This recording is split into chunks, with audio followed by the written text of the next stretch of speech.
Welcome back into our continuing coverage here on Fox Weather, your severe storm HQ, severe weather HQ. We're tracking storms in the heartland, a vantage point from our Fox Weather beast, meteorologist Haley Meier, riding out the storms, tracking what is expected to be quite an intense day. Haley, I'll bring you back in here.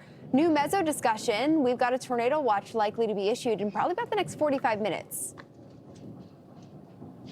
I mean, it's right on cue, not surprised. I was just actually reading up on that within the break, kind of getting a little bit of a feel for what the SPC is thinking about today. I will give you guys a brief update on some of our current conditions. I know we can pull them up for our Fox Weather viewers, but I am seeing some sunshine. And the good news here is as that low-level stratus cloud deck starts to erode away, I can actually see the definition of the clouds. And I think something I've learned over the last couple of weeks, but really the last year since I've been dabbling in storm tracking and hopefully really honing and sharpening those skills, it's been a big tell of when you start to see these storms towering and they continue to grow, you know which one is that money storm for you with or without the radar. So our current conditions, it looked like they were temperatures into the 70s. Is that correct, Jared?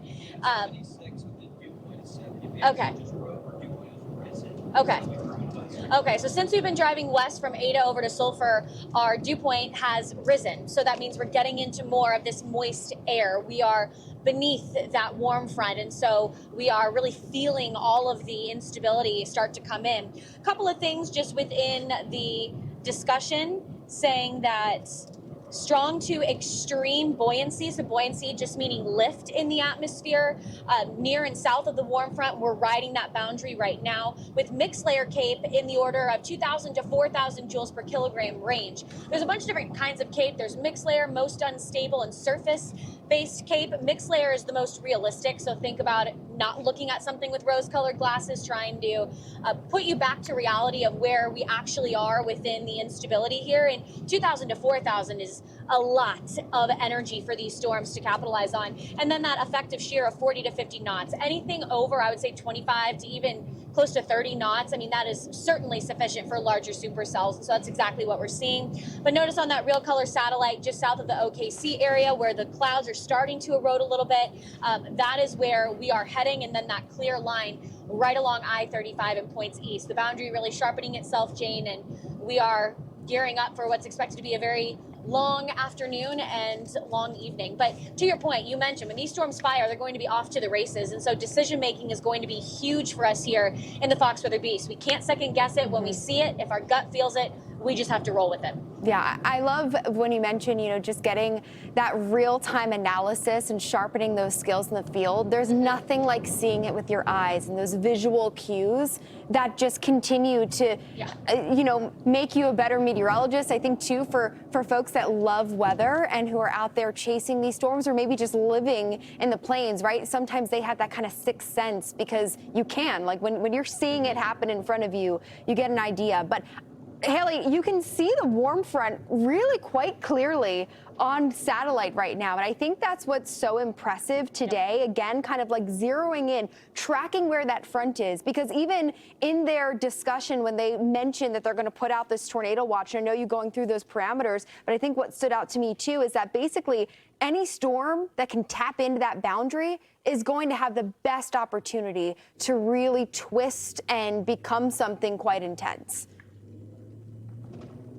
I mean, when you have all of the different parameters with the warm front, you also have a dry line, then you have an area of low pressure, and then this trough that's starting to swing through. Right now it's a little bit further back off towards the Texas area, more so to our west. But when all of that comes together, it just creates almost this chaotic pot of rotation. And that's what these tornadoes really like to energize themselves on. But yeah, I think right now we are right along that warm front and potentially just about to dive on the backhand side of that warm front right now. But any storm that develops and can latch on to a boundary has a propensity to produce EF2 or greater tornadoes, which I think we've seen that within the week before. So hopefully if people aren't really thinking about what an EF2 or EF3 could mean, look at the Enid tornado.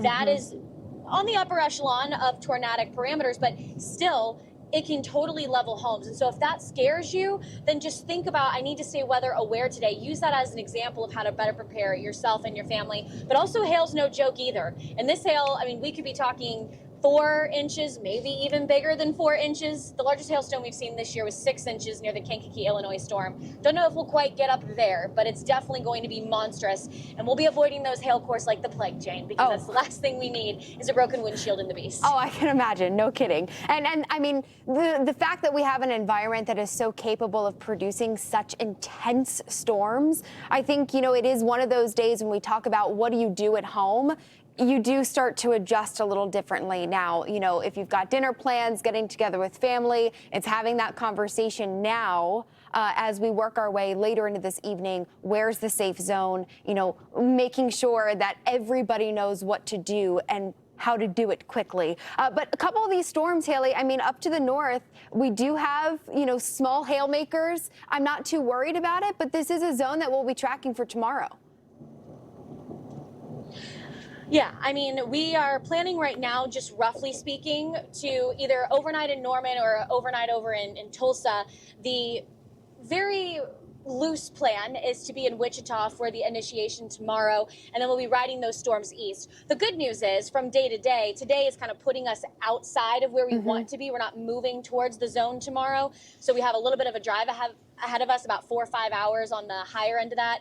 But tomorrow will then extend us over into Monday, where Monday's, I mean, St. Louis, Memphis, Chicago, all of these major metros are going to be experiencing some very intense storms right around the evening rush hour as well. So things are only picking up with population density and also the chance of some really intense storms. Yeah, lots to keep track of. Haley, we're going to check back in with you in just a couple of minutes. Thanks from the Beast, of course, giving us that incredible vantage point.